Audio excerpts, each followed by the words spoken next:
5 years ago or so, I remember being in my bathroom and looking down at me and myself and going, what the hell has happened to me?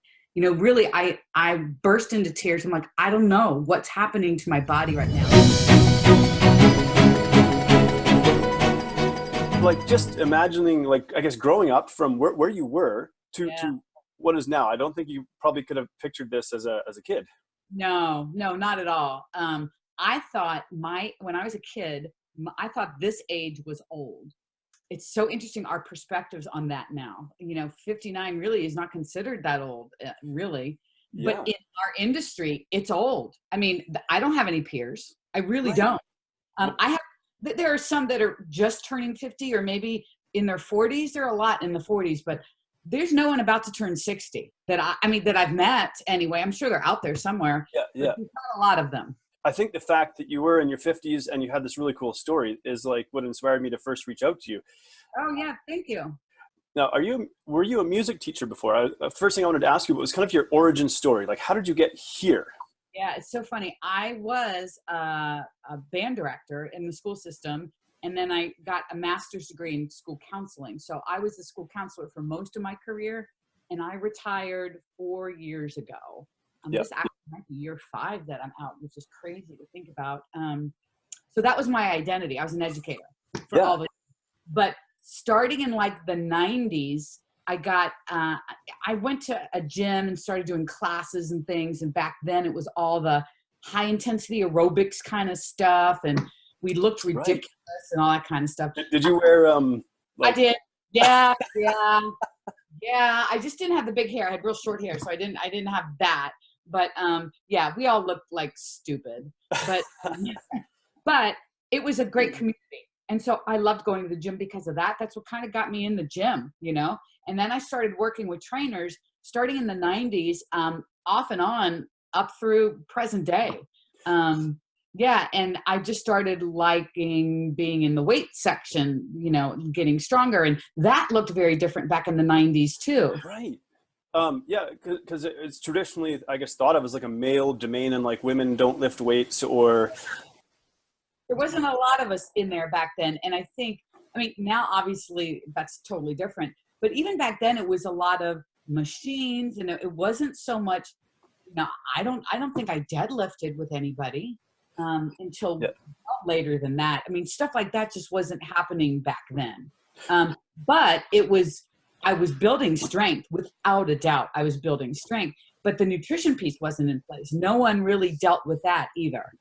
And this is going back, you would have, I guess in the 90s, you would have been in your 30s then? Yeah. Young 30s. I got married in 85. And so like the late 80s, I hopped on Jenny Craig, I think, when that first came out. Lost significant weight with Jenny Craig. Significant. But that was the start of my yo-yo history. You know, I lost 50 pounds with Jenny Craig. And then, if you figure they give you these little trays of food and they say, eat this.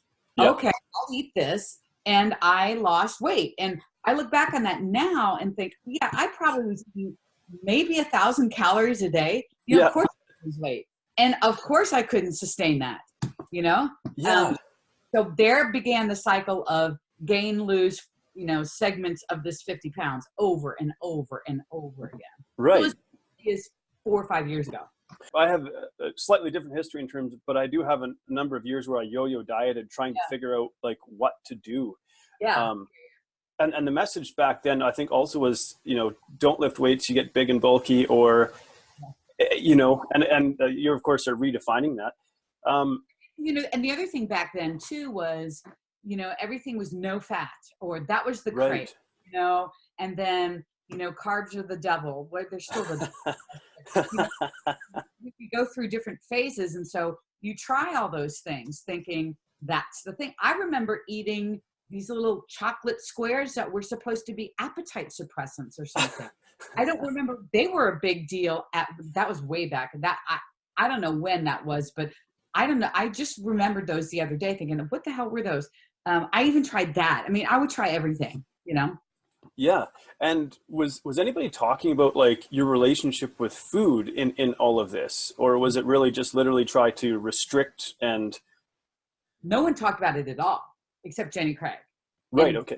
and I never learned a thing other than I did what they told me to do, and so it worked in that respect. But ultimately it doesn't work because I didn't learn anything about what I was eating, how much I was eating, if there were proportions I should be looking at, or any of that. So of course I'm going to gain it all back, and then as time went on, I became a healthy overeater is what I like to call myself. Yep. You looked at my diet, you would have been like, holy shit, your diet looks fantastic.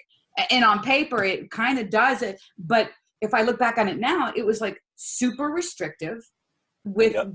what I was eating. I couldn't go out of my little food bubble, but I was eating a crap ton. And I'm not even thinking calories because I'm thinking, this is healthy. Right. Healthy. I don't need to worry about that. Almonds, they're healthy. Well, yeah, 3 handfuls a day is kind of like, It adds up to being a lot. Yeah. Yeah. Calories were not even on my brain. Yeah.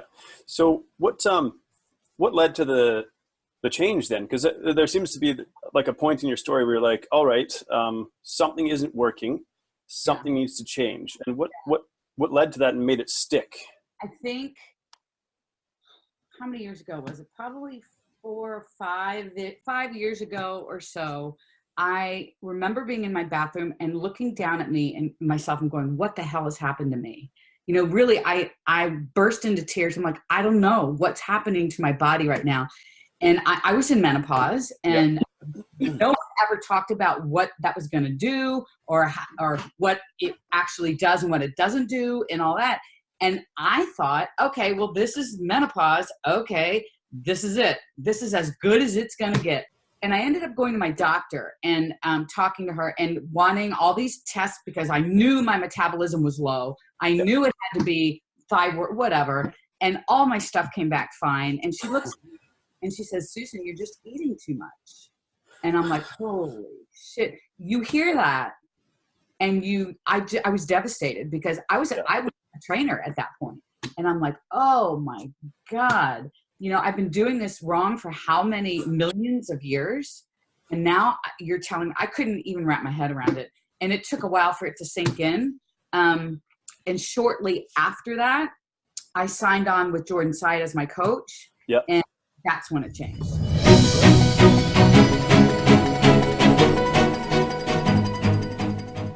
Right. And if you don't mind me asking about the menopause piece, because it's one that I don't get to experience. 100%.